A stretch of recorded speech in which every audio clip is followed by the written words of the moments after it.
Hello guys, நான் உங்கள் கோவை மைந்தன். இன்னைக்கு நாங்கள் எங்கே போய்கிட்டு இருக்கோம்னா, நாளைக்கு நம்ம பிள்ளையாருக்கு பிறந்த நாளுங்க. ஸோ அதுக்கு நாங்கள் சின்ன சின்ன பொருட்கள் வாங்கலான்னு பர்ச்சேஸ் பண்ணலான்ட்டு நாங்கள் போய் சேர்ந்த இடம் தான் நம்ம பூ மார்க்கெட்டுங்க. கோலாகலமாக கொண்டாடுற பூ மார்க்கெட்டு பாருங்க, விழா கோலம் கொண்ட மாதிரி ஜக ஜகன்னு மக்களால் திரண்டு வழியுதுங்க. அங்கே எல்லா வகையான பழங்களும் ஃப்ரூட்ஸுகளும் வச்சு தான் போலியும் இருந்துச்சு. 2 போலி வாங்கி அடித்து போட்டு டக்குன்னு வந்த வேலையை பார்க்கலான்ட்டு கிளம்பிட்டோம். அங்கே பூக்கடையெல்லாம் பாருங்கள், அவ்வளோ அழகாக வச்சுருந்தாங்க. பார்க்கறக்கே கண்ணை பறித்து கொண்டிருந்தது. சூப்பராக இருந்துச்சு. சரி வா, நம்ம அடுத்த வேலையை பார்ப்போன்னு உள்ளே நுழைஞ்சோம். உள்ளே நுழையும் போது தான் ஒரு ஷாக்கிங்கான ஒரு நியூஸுங்க. பூவோட விலையை கேட்டோடனே நெஞ்சை பிடிச்சி கீழே விழுகிற மாதிரி ஆகிப்போச்சு. எல்லாமே பயங்கரமான விலைங்க, கேட்குற பூவெல்லாம் விலைங்க. சரி வா, ஏதோ கொஞ்சம் வாங்குவோம் சொல்லி அவ்வளோ கொஞ்சம் வாங்கினா. அடுத்தது நாங்கள் போனோம் பிள்ளையாருக்கு ஒரு கொடை வாங்க. கொடையில் இது வேணுமா அது வேணுமா, உனக்கு வேண்டாம் எனக்கு வேண்டாம், 5 ரூபாய்க்கு கொடு அப்படின்னு சொல்லி சண்டை போட்டு அஜிலா வாங்கிட்டு நாங்கள் பாட்டுக்கு கிளம்பிட்டோம்.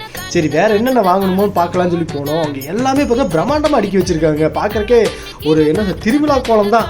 அங்கே தான் இவங்க 2 பேர்த்த சந்திச்சோங்க. ஃபஸ்ட்டு நாங்கள் ஹஸ்பண்ட் அண்ட் ஒய்ஃப்னு நினச்சோம். கடைசியில் தான் தெரியுது தனித்தனி கடை. 2 பேரும் மாற்றி சண்டை போட்டுக்கிட்டே கிடந்தாங்க, எங்கிட்ட வாங்க அவங்ககிட்ட வாங்க. அப்போ தான் இந்த கப்புள்ஸை பார்த்தோம். அந்த அட்டையிலேயே அவங்க அழகாக அவங்களே ஓனாக செஞ்சுருந்தாங்க. இதுக்கப்புறம் நீங்கள் பார்க்குறது எல்லாமே பிள்ளையாரோட அவதாரங்கள் தான்.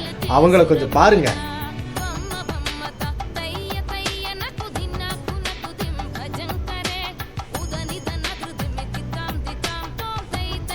ஏன்னா நம்ம வாழ்க்கையவே மாற்றினவர் தான் நம்ம பிள்ளையார். அவருக்கு இல்லாததா எல்லாமே வாங்கி போட்டாங்க. அவ்வளோ கிருஷ்ணர் பிள்ளையாரெலாம் பண்ணி வச்சுருந்தாங்க. சூப்பராக இருந்துச்சுங்க. எல்லாம் பார்க்கும் போதே வாங்கணும்னு ஆசையாக இருக்குது, பட் வாங்கலை.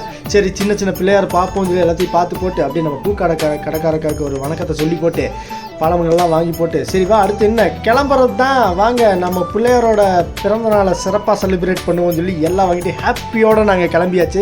பாய் பூ மார்க்கெட்டுன்னு சொல்லிட்டு. சரி நாளைக்கு அடுத்த வீடியோவில் நீங்கள் சந்திப்பீங்க பிள்ளையார் எப்படின்னு. பை காய்.